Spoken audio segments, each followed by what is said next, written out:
আসসালামু আলাইকুম। Martial stability test, এটি মূলত বিটুমিন মিক্সের লোড বহন ক্ষমতা ও বিকৃতি প্রতিরোধ ক্ষমতা যাচাই করার জন্য করা হয়। এই টেস্ট করার জন্য প্রথমে মার্শাল স্পেসিমেনকে 60 ডিগ্রি তাপমাত্রায় 30 মিনিট একটি ওয়াটার বাথে ডুবিয়ে রাখতে হবে।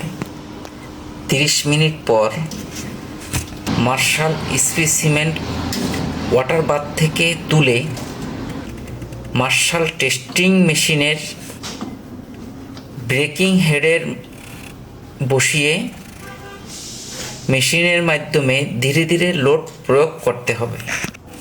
এরপর যে ফলাফল আসবে তাই স্টেবিলিটি। যদি স্টেবিলিটি বেশি হয় তাহলে রাস্তার লোড সহ করার ক্ষমতা বেশি থাকে এবং রাটিং কম হবে। যদি স্টেবিলিটি কম হয় তাহলে মিক্সে বিটুমিন কম বা বেশি থাকার সম্ভাবনা থাকে এবং ভবিষ্যতে রাটিংও হতে পারে।